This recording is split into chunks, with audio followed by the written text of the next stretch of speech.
ಒಳ್ಳೆ ಮಾರ್ಗವನ್ನ ತುಳಿಯುವವರಿಗೆ ಒಳ್ಳೆಯದೇ ಆಗತ್ತೆ ಬಿಡಿ. ಅಯ್ಯೋ ಏನಿದು, ನಿಮ್ಮನೆ ಟಿವಿ ಸ್ಕ್ರೀನ್ ಮೇಲೆ ಇಷ್ಟೊಂದು ಇರುವೆಗಳು ಬಂದ್ಬಿಟ್ಟಿದೆ. ಓ ನೆನ್ಪಾಯ್ತು, ಇನ್ಫೋ ಗುರುಗಳು ಇರುವೆಗಳ ಮಾಹಿತಿ ಹೇಳ್ತೀವಿ ಎಂದಿದ್ರು. ಅವ್ರ ಜೊತೆ ಈ ಇರುವೆಗಳು ಬಂದಿರಬೇಕು ಅನ್ಸುತ್ತೆ. ಹಾಗಾದ್ರೆ ಬನ್ನಿ ಇರುವೆಗಳ ಬಗ್ಗೆ ಸಾಕಷ್ಟು ಮಾಹಿತಿಯನ್ನ ತಿಳಿಯೋಣ. ಏನು ಇದು ಸಕ್ರೆ ಡಬ್ಬಿ ಮೇಲೆ ಮೆಣಸಿನ ಪುಡಿ ಅಂತ ಬರಿತಾ ಇದ್ಯಾ? ಅಯ್ಯೋ, ಹಾಳಾದ ಇರುವೆಗಳ ಕಾಟ ಎಲ್ಲೇ ಇಟ್ರು ಬಂದ್ಬಿಡ್ತಾವೆ.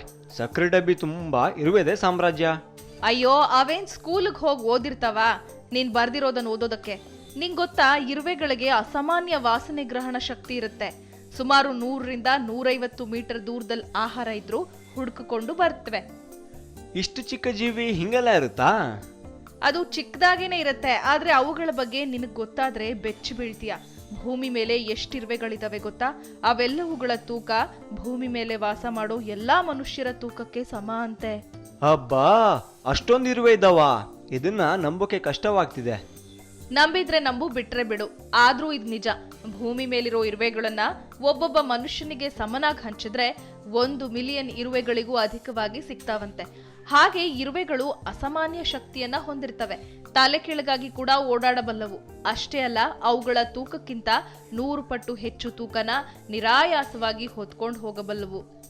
ಹಂಗ ಮನುಷ್ಯಂಗೆ ಆತನ 2 ಪಟ್ಟು ತೂಕವನ್ನೇ ಎತ್ತೋಕ್ಕಾಗಲ್ಲ, ಇನ್ನು ಇರುವೆಗಳು ಹೆಂಗೆ 100 ಪಟ್ಟು ತೂಕವನ್ನ ಹೊರ್ತವೆ?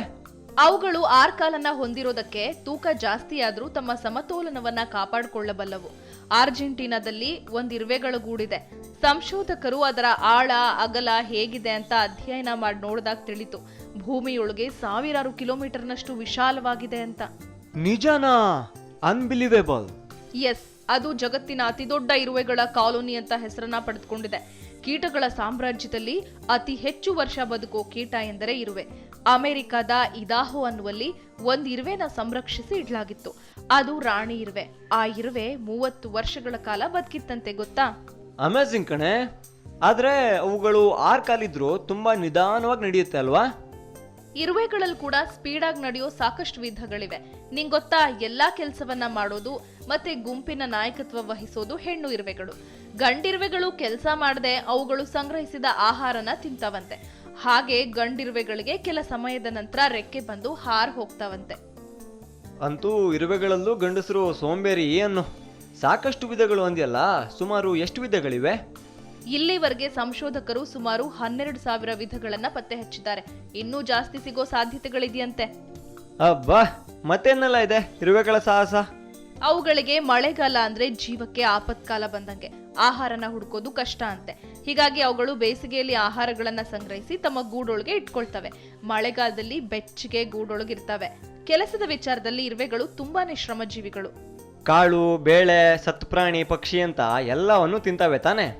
ಹೌದು, ಅವುಗಳೇನೋ ಅವೆಲ್ಲವನ್ನ ತಿನ್ನೋ ಹಾಗೆ ಇರುವೆಗಳನ್ನ ಕೂಡ ಬಾಯಿ ಚಪ್ಪರಿಸ್ಕೊಂಡು ತಿನ್ನೋರಿದ್ದಾರೆ, ಗೊತ್ತಾ? ಇರುವೆಗಳನ್ನ ತಿಂತಾರಾ?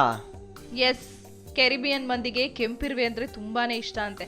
ಕಾಡಿಗೆ ಹೋಗಿ ಇರುವೆಗಳನ್ನ ತಂದು ತಿನ್ನೋದು ದೊಡ್ಡ ಸಂಭ್ರಮ ಅಂತೆ ಅವ್ರಿಗೆ. ಸಾಕಷ್ಟು ಇಂಟ್ರೆಸ್ಟಿಂಗ್ ಮಾಹಿತಿ ಸಿಕ್ತು. ಥ್ಯಾಂಕ್ ಯು ಕಣೆ. ಇರ್ಲಿ, ನಾ ಹೊರಟೆ, ಬರ್ಲಾ? ಓಕೆ, ಟಾಟಾ. ಸನ್ಯಾಸಿ ಮತ್ತು ಹಾವಿನ ಕಥೆಯನ್ನ ನೋಡಿದ್ರಿ. ಅಸಾಮಾನ್ಯ ಶಕ್ತಿಯುಳ್ಳ ಇರುವೆಗಳ ಮಾಹಿತಿಗಳನ್ನೂ ಪಡ್ಕೊಂಡ್ರಿ. ನಾನೀಗ ಹೊರಡ್ತೀನಿ, ಮುಂದಿನ ಸಂಚಿಕೆಯಲ್ಲಿ ಸಿಗ್ತೀನಿ. ಅಲ್ಲಿ ತನಕ ನೋಡ್ತಾ ಇರಿ ಸರಳ ಜೀವನ. ಇದು ಮನುಕುಲದ ಒಳಿತಿಗಾಗಿ.